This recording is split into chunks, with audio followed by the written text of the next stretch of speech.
Hello.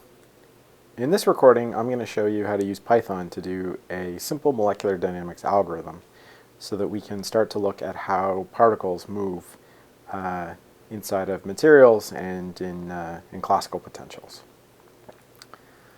To get started, I'm going to create a file, which I'm just going to call dynamics.py. And this algorithm that we're going to be using has the formal name of a forward Euler method. But don't worry too much about the details for now, and I'll explain it as we go forward. So what I want to do is I want to have a particle which is experiencing a force due to a spring.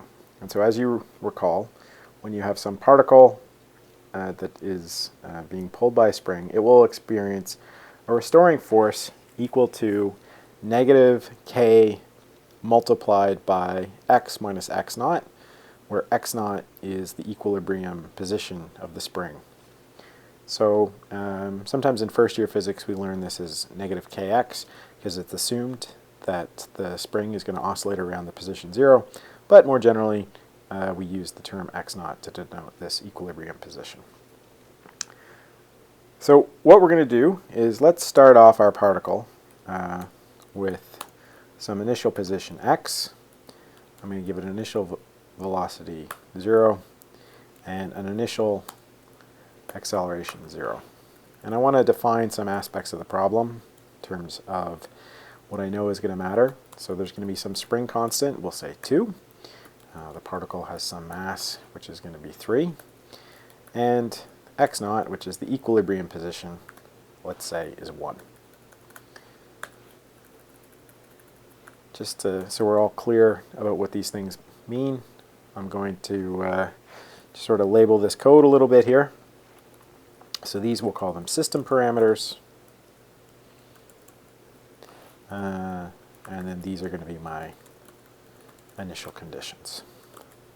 And I'm going to resize this window here because we're going to be having a couple windows on the go simultaneously. So we'll get set up for this. And let's just write this file. Save it.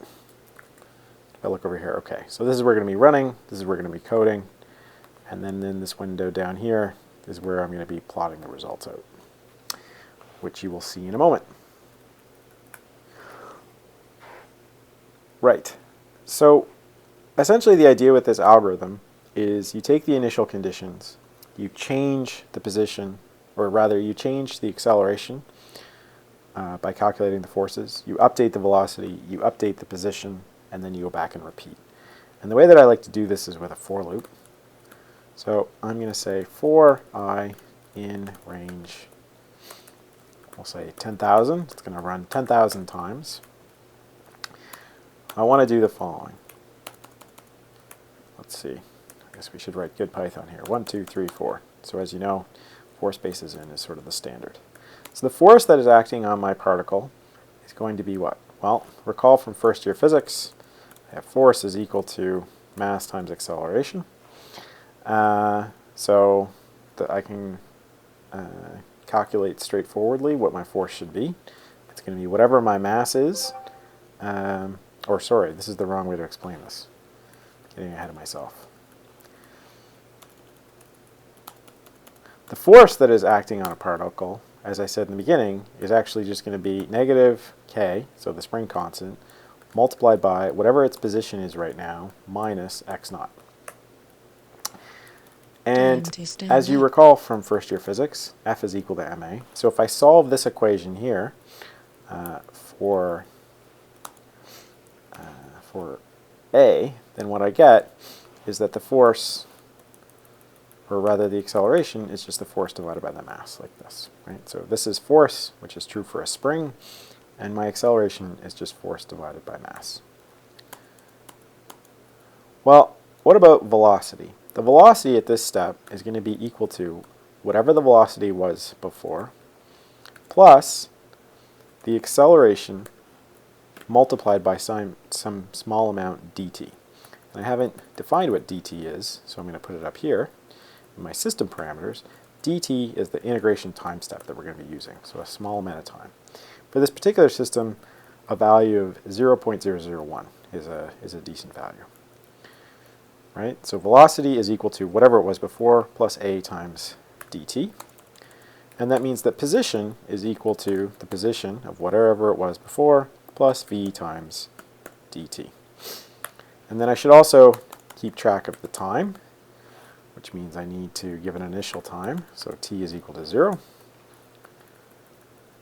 T is equal to whatever it was before plus dt. Now,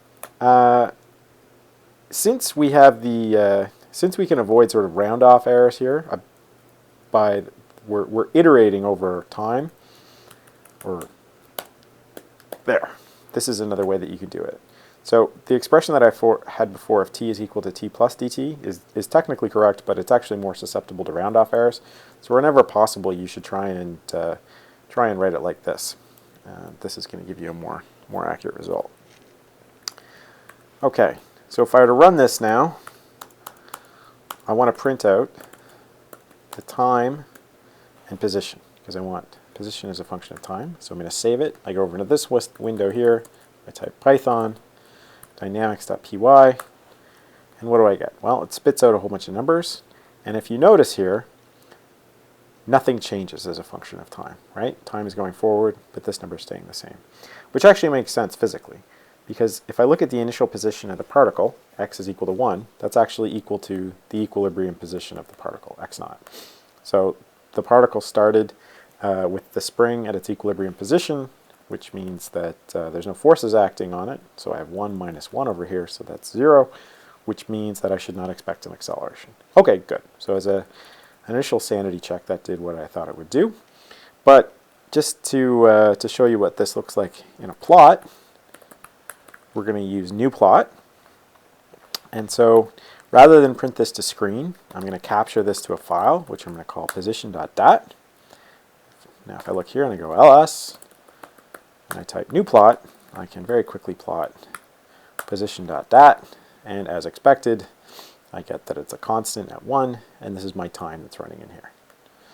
Okay, well, let's modify our initial condition now.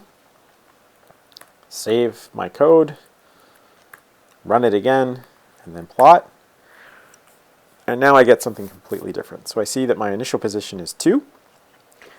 And of course there's a restoring force that's acting on it, so that pulls the particle this way, and it sends it back down, crossing through the equilibrium value of 1 until it gets to 0. And at 0, it's equal distance from the equilibrium position that it started at, and so now it's going to start to go back, and you can see that this thing is oscillating around 1. In fact, you can plot that by adding in number 1, and I'm going to use the line type of -1, which is a black line. So this thing is behaving as I would expect.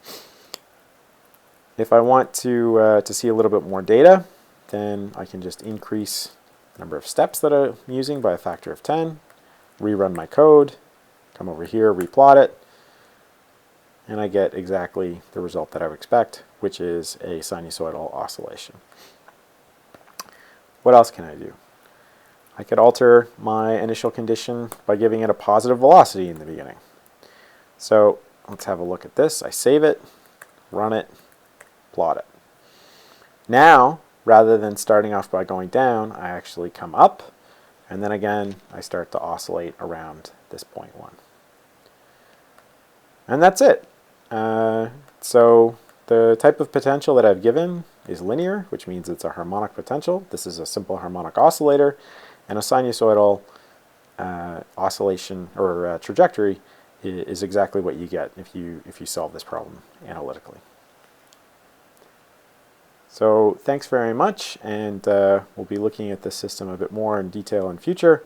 So if you didn't quite get what we've gone through now, go through this video again. Make sure you hit pause as required, and really grab onto this one, because getting this sort of simple case that I just outlined here will be important before we take our next steps.